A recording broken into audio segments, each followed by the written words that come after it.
Hi everyone, I'm Jim and welcome to the review of Autotheism, the third studio album by the band The Faceless.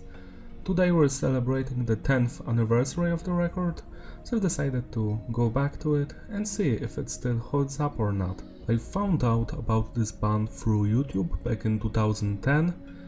I've heard Planetary Duality album.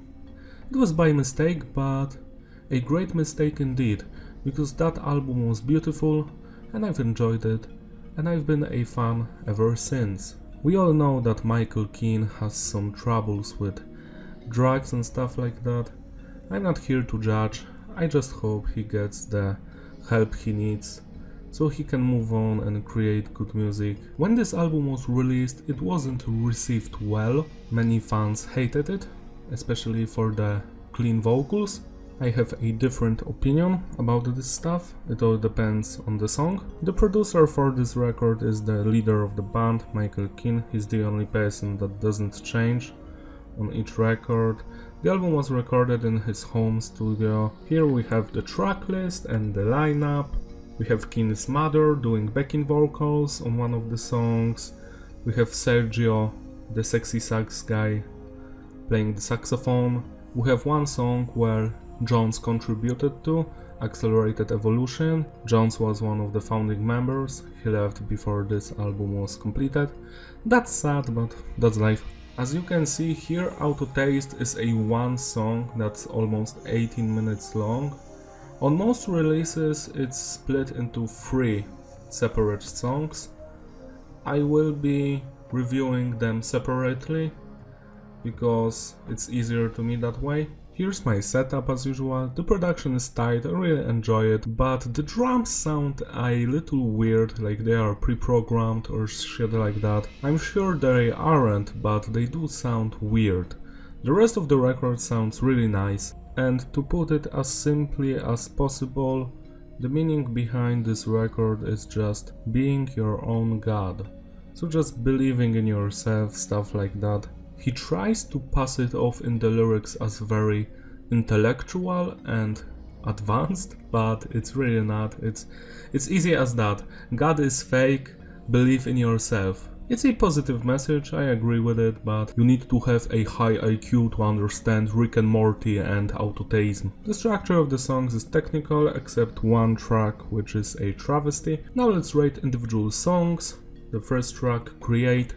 I really enjoy this stuff. It reminds me kinda of Soundgarden, Black Hole Sun when it comes to some of the riffs, very nostalgic. I love the clean vocals here, they are very beautiful. The arrangement is great, I like everything about this song, 10 out of 10. Then we have Emancipate. I have some problems with this song. I don't like the vocals here, the singing is very cringy. And I also don't like some of the riffs. They sound very corny and annoying to me. The best part about this song are the solos. There are 3 of them, from what I remember. The last one is the best one. I enjoy it a lot. It's one of the reasons I don't shit on this song. And I like to replay it because of the solos. 7 out of 10. Deconsecrate is the final part of the Autotaste trilogy. I don't like the carnival vibes at the beginning of the song and in the second minute.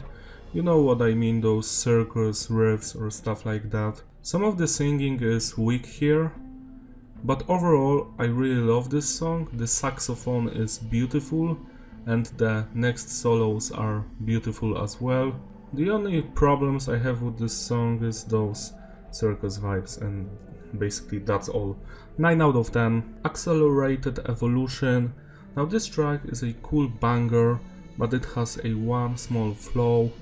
The pre-chorus, I really don't like the singing in it. The chorus about biology is beautiful, but when it comes back at the end of the song it's sang differently, just with growls and screams, and it's weaker than the first one. The first one made the biggest impression on me.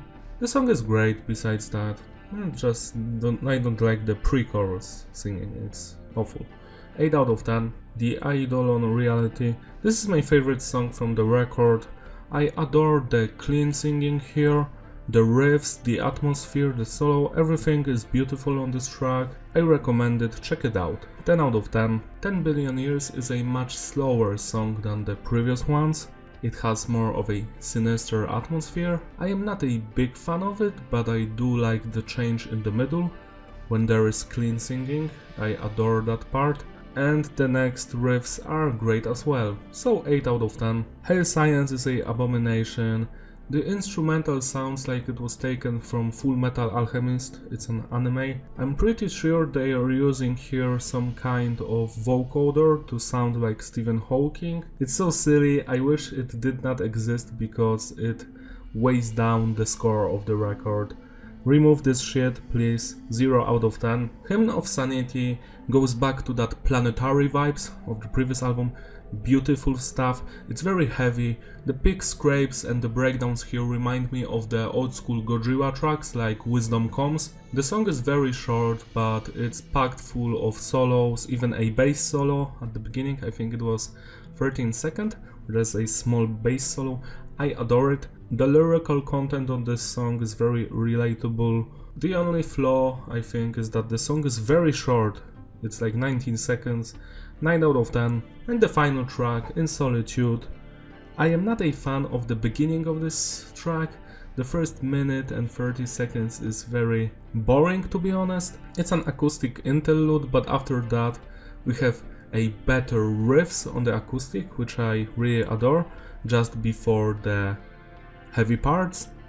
That's my favorite part of the song. Then we have some singing, blah blah blah. The chorus is beautiful. I like the mix of singing and growling at the same time. The solos are beautiful here. After that we have some comeback to melodies from the beginning of the track, and the fade out at the end is too fast for me. I think they should have made this song longer, like by a minute or two. It just fades from one section to the next at the end too fast for me. But the song is still nice, 8 out of 10. To sum it all up, the consistency is stable, except the 7th song. The flow is fitting, except the 7th song. Replayability, hell yeah, it's a great record, check it out. Spin it today because of the anniversary, it deserves it. And I hope we'll hear a new The Faceless record, hopefully next year. We need some new music, Michael, get on it. Thank you for watching, don't forget to like and subscribe, and I will see you in my next review. Bye!